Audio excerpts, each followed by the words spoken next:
So far, you have seen many of the built-in functions in MySQL. You have seen the aggregate functions like min, max, and so on. You have also seen the functions for working with numbers, dates, strings, and so on. In this tutorial, I'm going to show you how to create your own functions. Functions are very similar to stored procedures, but the main difference is that a function can only return a single value. So unlike stored procedures, they cannot return result sets with multiple rows and columns. So in situations where you want to return a single value, you can create a function. A good example of this is the calculation of risk factor that we did in the last lecture. So in this lecture, we're going to create a function for calculating the risk factor per client. So let's close the stored procedures folder, right-click on functions, and create a new function.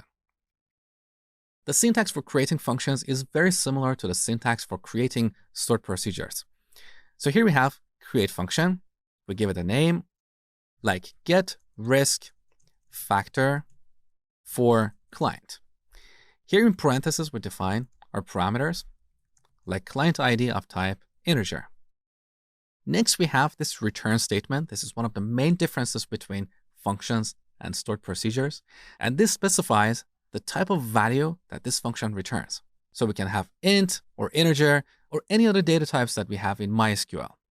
Now, right after the return statement, we need to set the attributes of a function. Every MySQL function should have at least one attribute. These are the attributes. One is deterministic, which means if we give this function the same set of values, it always returns the same value. This is useful in situations where you're not going to return a value based on the data in your database because the data can change. A real-world use case is a function that calculates the shipping or tax for an order. You might have a formula based on your business rules. Let's say the tax should be 10% of the order's total. So the function receives the order total and returns the tax amount. It's deterministic, which means it always returns the same output for the same inputs. So here's one attribute. Another attribute is reads SQL data. And this means that you're going to have a select statement in your function to read some data. We also have modifies SQL data, and that means you're going to have an insert, update, or delete statement in your function. Now, you can have multiple attributes here. For example, if your function both reads and modifies data, you can have both these attributes here. Now, back to our example. In this example, our function is not going to be deterministic because if we give it the same client ID, it may return different values. 1 second later, the client may pay some of their invoices, so the risk factor can change in a second. So we remove this attribute. We're going to read data using a select statement. So I'm going to keep this attribute, but we're not going to modify anything. So I'm going to delete this attribute. Next, we have the begin statement. Here we write our select statements. And finally, we should always return a value. So to save time, I'm going to copy some code from our get risk factor procedure that we created in the last lecture. So let's go back there. We're going to bring all these variables. We're going to bring our select statement, as well as the formula for calculating the risk factor. So copy back to the new function. Let's paste them here. Now we need to change the select statement and add a where clause here. So where, here we should give this table an alias like I, where I.client ID equal to the client ID parameter of this function. Next, we calculate the risk factor. And finally, using the return statement, we return it. So risk factor.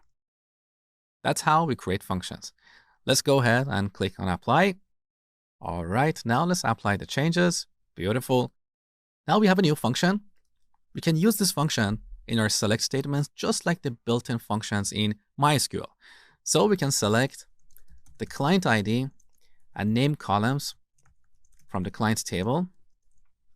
This returns these two columns here. Beautiful. Now we can add a third column, and here we can call our new function, get risk factor for client.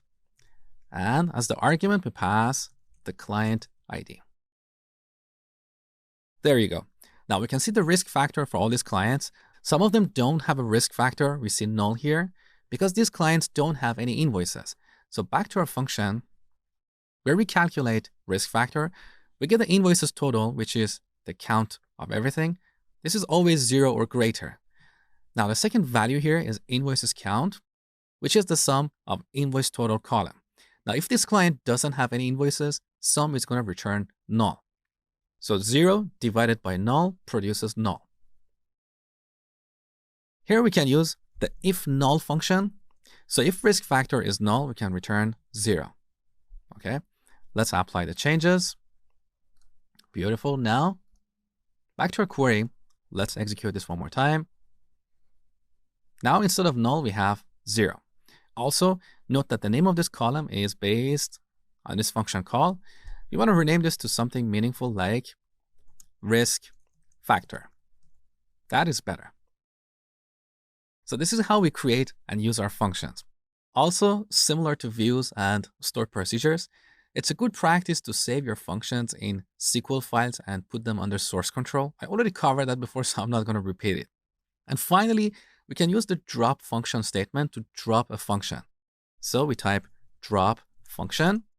Optionally and preferably, we can type if exists, and then we type the name of the function, get risk factor for client.